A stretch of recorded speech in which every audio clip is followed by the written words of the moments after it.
हाँ जी, अस्सलाम वालेकुम। तो ये टेस्ट यूर अंडरस्टैंडिंग 4 थी जो हमने करनी थी।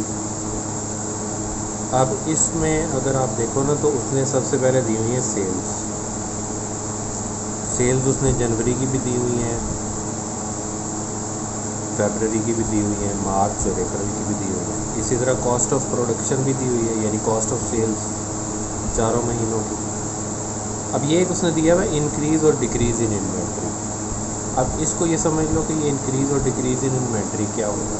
ये सादी सी बात है कि अगर आपकी ओपनिंग इन्वेंट्री 4000 है, क्लोजिंग इन्वेंट्री आपकी 5000 है, तो 1000 इन्वेंट्री में इंक्रीज़ आया है। अगर इन्वेंट्री इंक्रीज़ होती है तो आपका जो जितनी ज़्यादा आपकी इन्वेंट्री इंक्रीज़ होगी उतनी कॉस्ट ऑफ सेल्स या कॉस्ट ऑफ प्रोडक्शन ये कम हो जाएगी। इसलिए अगर इन्वेंट्री इंक्रीज़ हो रही है तो वो उसको क्या कर रहा है, वो उसको कॉस्ट ऑफ प्रोडक्शन में से माइनस कर रहा है, और जहाँ पे इन्वेंट्री डिक्रीज़ हो रही है उसको वो कॉस्ट ऑफ प्रोडक्शन में ऐड हो रहा है। तो कॉस्ट ऑफ प्रोडक्शन में इंक्रीज़ इन इन्वेंट्री को माइनस कर दो, डिक्रीज़ इन इन्वेंट्री को ऐड कर दो, तो कॉस्ट ऑफ सेल्स आ जाती है। तो जब हम सेल्स में से, ये सेल्स है 60, 45 कॉस्ट ऑफ सेल है, 60 में से इस 45 को उसने माइनस किया तो ये उसका आ गया ग्रॉस प्रॉफिट। इसी तरह 50 में से इस 37.5 को माइनस किया, ये ग्रॉस प्रॉफिट आ गया। इसी तरह मार्च और अप्रैल का भी उसने कैलकुलेट किया है। ग्रॉस प्रॉफिट में से उसने एडमिन कॉस्ट माइनस कर दी चारों जगह, तो वो उसका नेट प्रॉफिट आ गया। ये तो उसका क्वेश्चन है। अब आ जाते हैं आगे कि असल में हमने करना क्या है। कुछ हमें उसने फर्दर डिटेल्स दी हुई होंगी।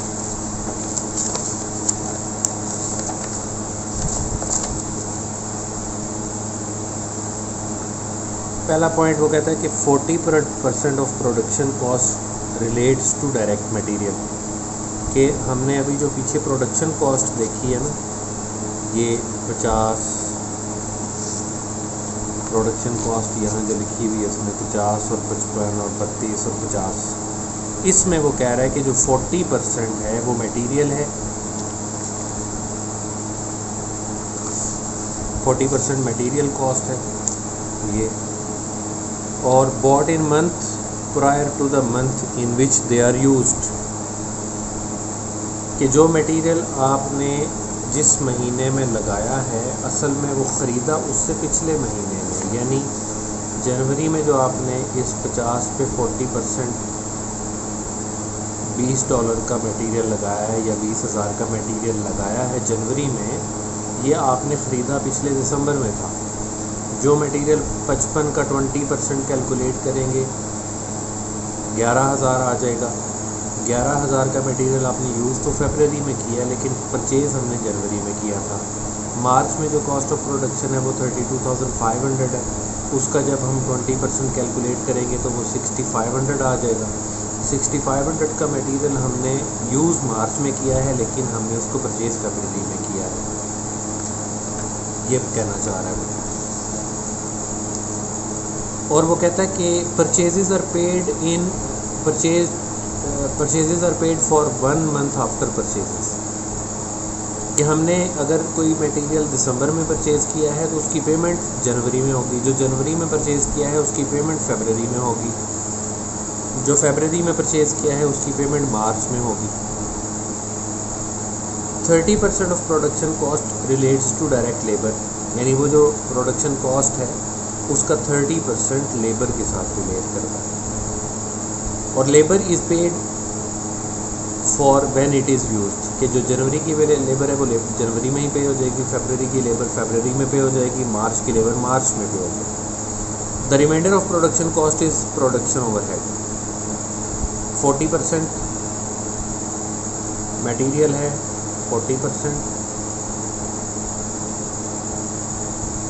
लेबर है, 30%, ये हो गया मिला के 70%, बाकी रह गया 30%। अब ये जो 30% है ना ये ओवरहेड है, तो ये बात कर रहा है कि रिमाइंडर इज़ ओवरहेड। फिर वो कहता है कि 5,000 पर मंथ इज़ फिक्स। इस ओवरहेड में से 5000 per month is a fix cost which include 3000 depreciation. इस 30% ओवरहेड जब हम कैलकुलेट करेंगे उसमें 5000 फिक्स्ड है, उस 5000 में 3000 डेप्रिसिएशन है, 2000 कोई और ओवरहेड होंगे। Fix production overhead cost are paid for when incurred. अब इस बात में ये पॉइंट है कि जो आपकी होती है ना depreciation is not a cash expense, इसलिए डेप्रिसिएशन जब हम कैलकुलेट करेंगे तो उसका कैश पे कोई फ़र्क नहीं पड़ता। असल बात ये है कि जो उसने बताया कि आपका 3000 डेप्रिसिएशन है 5000 में से, तो ये 5000 और 3000 का जो डिफरेंस होगा 2000, ये तो एक्सपेंस है जो कि कैश में पे करेंगे, लेकिन ये जो डेप्रिसिएशन है ना ये नॉन कैश एक्सपेंस है। नॉन कैश एक्सपेंस का कैश बजट पे के ऊपर कोई फ़र्क नहीं पड़ता। फिर वो कहता है कि जो भी ओवरहेड है उसमें 5000 फिक्स है, रिमाइंडर ओवरहेड इज़ वेरिएबल, वो हम कैलकुलेट कर लेंगे। वेरिएबल प्रोडक्शन ओवरहेड के बारे में कह रहे हैं कि 40% उनकी पेमेंट होती है in the month of usage and the balance 1 month later, यानी 40% और 60%। टोटल 100% करने के लिए 40 और 60 लिखेंगे। 40% तो उसी मंथ में पे हो जाता है जिस मंथ में आपने ओवरहेड लगाया, यानी जनवरी का ओवरहेड जनवरी में पे हो जाएगा। 60% इन the month, balance in the month later, यानी जनवरी का जो 60% ओवरहेड बनता है वो पे फरवरी में होगा। तो कैश बजट में हम ये देखते हैं कि पेमेंट कब हो रही है और पेमेंट रिसीव कब हो रही है। Unpaid variable production overhead at the beginning of January is 9000। ये इसकी भी कैलकुलेशन बताऊंगा, इसको याद रख लेना। Admin and selling cost is paid quarterly in advance, कि जो एडमिन और सेलिंग कॉस्ट है उसके बारे में कहता है कि वो क्वार्टरली इन एडवांस पे कर रहे हैं, 1 जनवरी को, 1 अप्रैल को, 1 जुलाई को और 1 अक्टूबर। अमाउंट पेएबल पर quarter is 15,000। All sales are on credit, sales जो हैं वो क्रेडिट पे हैं। 20% of receivable expected to be paid in the month of sale, 80% in next month, following month. Unpaid trade receivable at the beginning of January were 44,000। The company intends to purchase capital equipment costing 30,000 in February, which will be payable in March. तो जब हमने cash budget बनाना है तो हमने ये देखना है कि पे कब हुआ और रिसीव कब हुआ, ना कि ये कि वो इनकर कब हुआ। ये दोनों अलग चीज़ें हैं। पेमेंट अलग चीज़ है और इनकरेंस ऑफ एक्सपेंस जो है ना वो अलग चीज़ है। इसलिए हमें ये दोनों बातें जहन में रखनी पड़ेंगी कि जब हम पेमेंट की कैलकुलेशन कर रहे हैं तो हमें वो मंथ देखना पड़ेगा जिसमें पे हो रहा है। और जब हम इनकरेंस की कैलकुलेशन करते हैं इनकम स्टेटमेंट में एक्रूवल वगैरह की, तो उस वक्त हम ये देखते हैं कि असल में इनकर कब हो रहा है। तो ये दो अलग अलग चीज़ें हैं। अब आ जाते हैं सोल्यूशन पे। सबसे पहले कहता है कि रिसीट्स में सेल्स का बात करें। जनवरी में सेल से कितनी पेमेंट रिसीव होगी, फरवरी में कितनी रिसीव होगी और मार्च में कितनी रिसीव होगी। ये तीनों मंथ दिए हैं। अब अगर आ जाओ रेवेन्यू के ऊपर, रेवेन्यू के बारे में उसने कहा था कि all sales are on credit, 20% is receivable paid in the month of sale, 80% in the following month.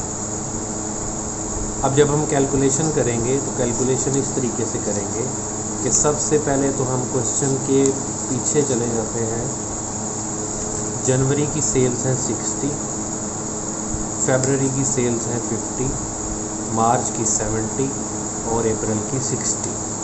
और जनवरी के शुरू में वो कहता है कि जो सेल्स का बैलेंस था जो अभी तक रिसीव नहीं हुआ था वो 44,000। अब जब हम कैलकुलेट करेंगे जनवरी की कैलकुलेशन, हम जब करेंगे तो जनवरी की कैलकुलेशन में हमें सबसे पहले तो वो वाला 44,000 रिसीव होगा जो जनवरी के स्टार्ट में अभी तक रिसीव नहीं हुआ था, वो दिसंबर की सेल्स थी, लेकिन वो रिसीव जनवरी में होगा। प्लस जनवरी में जो एक्चुअली सेल हुई, वो जनवरी में हमें जो रेवेन्यू मिला, वो जब हम क्वेश्चन पे देखें तो जनवरी में जो हमारी एक्चुअल सेल्स हैं वो ये हैं 60,000। ठीक है, इस 60,000 में से 20% जनवरी में रिसीव हो जाएगा। तो 60,000 मल्टीप्लाइड बाय 20%। तो जनवरी की जो टोटल रिसीट्स होंगी वो होगी 44,000 प्लस इसका 20% जो आएगा वो 12,000, टोटल मिला के हो गया 56,000। ये हमें रिसीव होगा जनवरी में। जब हम फरवरी की कैलकुलेशन करेंगे तो फरवरी में एक तो इस 60,000 का जो 20% जनवरी में मिल गया, बाकी 80% जो रह गया 60,000 में वो मिलेगा फिर फरवरी में। प्लस फरवरी की जो अपनी सेल्स हैं, फरवरी की अपनी सेल्स हैं 50,000, तो फरवरी की सेल का 20% जो होगा वो फरवरी में ही मिल जाएगा। अब जब हम इसको कैलकुलेट करेंगे तो 48,000 फरवरी में मिलेगा जनवरी के सेल का 80% प्लस इसका जो 20% बनता है 10,000, हमें जो टोटल पेमेंट रिसीव होगी वो 58,000 रिसीव होगी। जब हम मार्च की कैलकुलेशन करेंगे तो मार्च में एक तो इस 50,000 का जो रिमेनिंग 80% है, 20% तो उसी में मिल गया, तो 50,000 का जो 80% है वो हमें मिलेगा मार्च में। और जो मार्च की अपनी सेल्स हैं, मार्च की अपनी सेल्स है 70,000, उस पे 60% मिलेगा 20% मिलेगा मार्च में। अब हम कैलकुलेट कर लें तो ये 50,000 पे 80% जो है वो 40,000 आ गया, 70 का 20% आ गया 14,000। मार्च में हमें जो टोटल पेमेंट रिसीव होगी वो 54,000 रिसीव होगी। जनवरी में 56,000, फरवरी में 58,000, मार्च में 54,000। अब हमने उसको फिल कर लेना है 56,000, 58,000 और 54,000। 56,000, 58,000 और 54,000, ये कैलकुलेशन थी। अब वो कहते हैं पेमेंट की बात करें। पेमेंट में सबसे पहले उसने लिखे हैं कैपिटल एक्सपेंडिचर। कैपिटल एक्सपेंडिचर के बारे में उसने क्या बात की थी? उसने ये कहा था the company intends to purchase a capital equipment costing 30,000 in February which will be paid in March. तो हम ये 30,000 की जो कैपिटल एक्सपेंडिचर किया है ये पे कब होगा? ये मार्च में पे होगा, इसलिए इसको मार्च में लिखेंगे। ये पेमेंट है आप सारी, यहाँ पे कोई अमाउंट नहीं आएगी क्योंकि जनवरी और फरवरी में हमने कोई कैपिटल एक्सपेंडिचर नहीं किया। आगे कह रहा है डायरेक्ट मटेरियल। डायरेक्ट मटेरियल के बारे में पहली बात तो ये है कि हमें ये पता होना चाहिए कि वो कहता है कि 40% of production cost relate to direct material. Material are bought in the month prior to month in which they are used but paid 1 month after. इसका मतलब ये हुआ कि जनवरी की जो प्रोडक्शन कॉस्ट है वो कितनी है? 50,000, फरवरी की 55,000 और मार्च की 32,500। इन तीनों को लिख लें हम अगर अपने पास,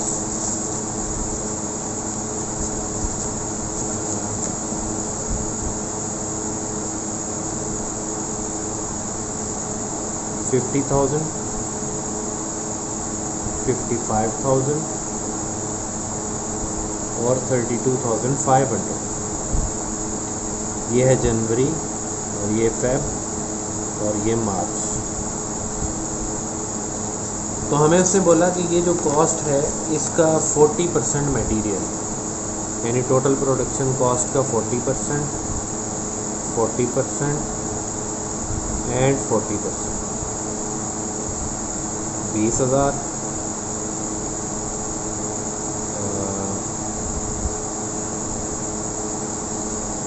22,000 और 32,500 का 40% हम कैलकुलेट कर लेते हैं। 1 मिनट।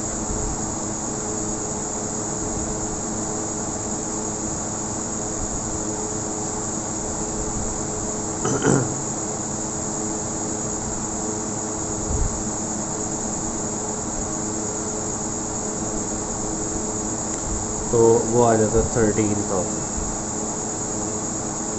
अब ये जनवरी, फरवरी और मार्च। अब ये वाला जो मटेरियल है ये हमने ख़रीदा दिसंबर में, यानी 1 मंथ पहले दिसंबर में, लेकिन पे इसको जनवरी में किया।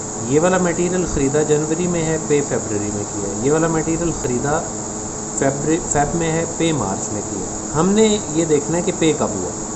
तो जिस मंथ में ये लिखा हुआ है पे भी उसी मंथ में हुआ है, तो इसलिए हम इसको उसी तरह लिख लेंगे कि जनवरी में 20, फरवरी में 22 और मार्च में 13। तो ये जो कैलकुलेशन है मटेरियल की, मटेरियल पेमेंट है 20,000,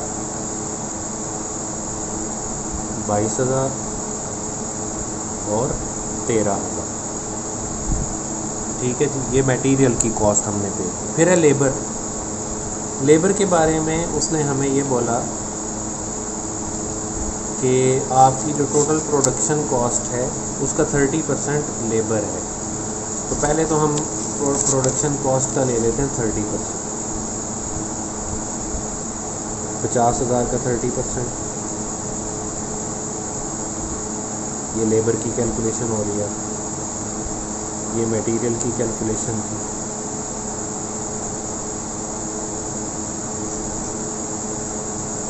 $50,000 का 30%, 55,000 का 30% और 32,500 का 30%। ये तो चले हम कैलकुलेट कर लेते हैं। 15,000, ये कितना आ गया?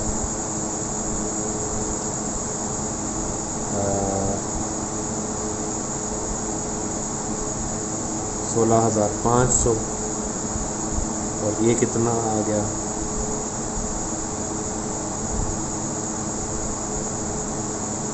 9,750। ये टोटल लेबर कॉस्ट बन गई जन फरवरी और मार्च की।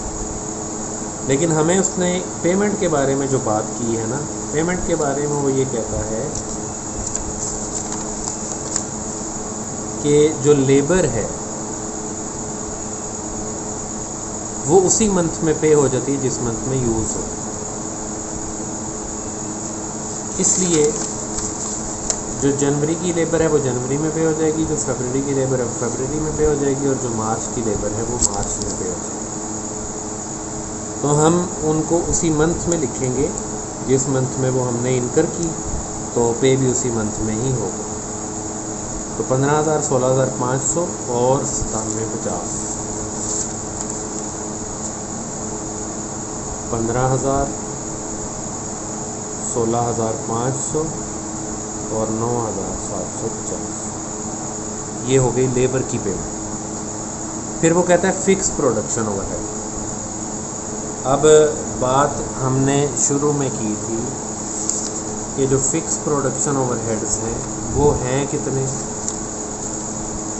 वो हैं 30%। प्रोडक्शन कॉस्ट का 30%। फिर दूसरा बात उसमें एक और भी थी, वो बाद में डिस्कस करते हैं। अब जो ओवरहेड्स हैं वो बने 50,000 का 30%, 55,000 का 30% और 32,500 के 30%। अमाउंट वही आ जाएगी 15,000,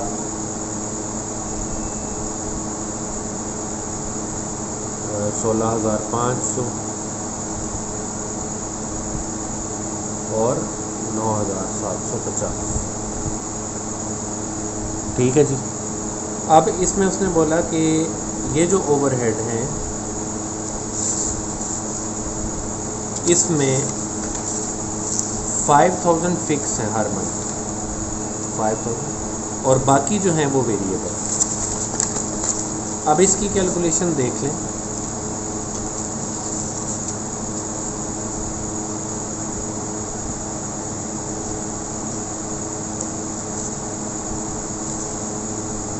जनवरी की टोटल ओवरहेड हैं 15,000।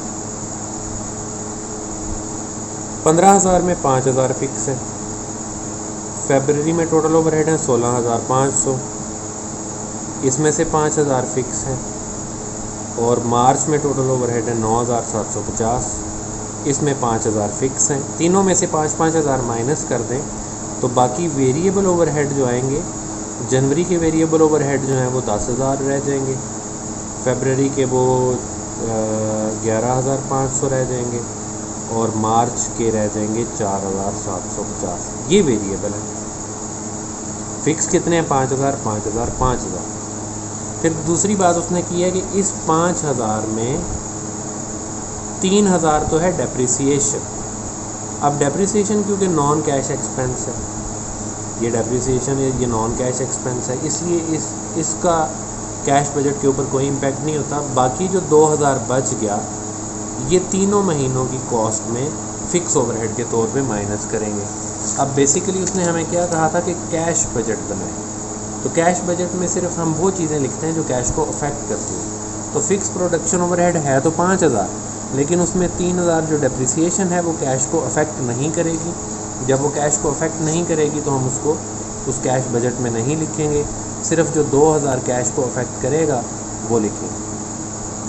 अब आगे वेरिएबल प्रोडक्शन ओवरहेड वो कैलकुलेट कर लिए हमने, वेरिएबल प्रोडक्शन ओवरहेड कितने हैं, लेकिन वो कहता है कि वेरिएबल प्रोडक्शन ओवरहेड की पेमेंट कैसे हो रही है। हमें यहाँ पे बता रहा है कि variable production overhead are paid 40% in the month of usage and balance 1 month later. Unpaid variable production overhead at beginning was 9,000। जनवरी के बिगिनिंग पे जो अनपेड ये 9,000 थे ना, ये तो पे होंगे जनवरी में, और बाकी जो जनवरी का वेरिएबल ओवरहेड था उसका 40% भी जनवरी में पे होगा। यानी 60% पिछले मंथ का जो होता है वो भी इस मंथ पे होगा, और 40% इस मंथ का भी इसी मंथ ही पे होगा।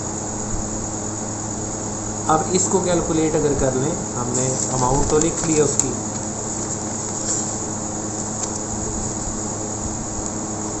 जनवरी का वेरिएबल ओवरहेड कितना है? 10,000। फरवरी का 11,500 और मार्च का 4,750। अब हमने कैलकुलेशन करनी है पेमेंट की। जनवरी में कितनी पेमेंट होगी? जनवरी में एक तो उसने बोला था कि जो वेरिएबल ओवरहेड 9,000 है ना अनपेड, एक तो 9,000 ये वाला पे होगा, प्लस जो जनवरी का अपना वेरिएबल ओवरहेड है 10,000, इसमें से 40% जनवरी में पे होगा। ठीक है। फिर फेब में इस 10,000 का 60%, प्लस फेब का जो अपना ओवरहेड है 11,500, इसका 40%, और मार्च में इस 11,500 का 60%, प्लस जो मार्च का अपना ओवरहेड है 4,750, इस पे 40%। अब इसकी कैलकुलेशन अगर कर लें तो इस जनवरी का जो टोटल ओवरहेड आता है ना, इसकी कैलकुलेशन करेंगे तो ये आ जाता है 13,000। ये जनवरी का वेरिएबल ओवरहेड पेमेंट है। फरवरी का अगर कैलकुलेट करें तो 6,000 ये, प्लस ये 40% अगर कैलकुलेट कर लेते हैं तो हमारा आंसर आएगा, कैलकुलेट कर लेते हैं,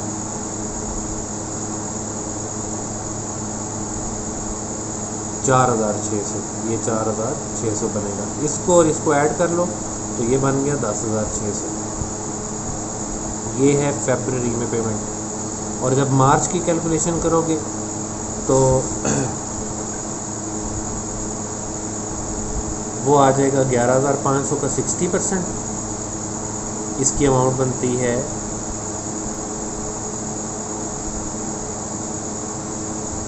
6,900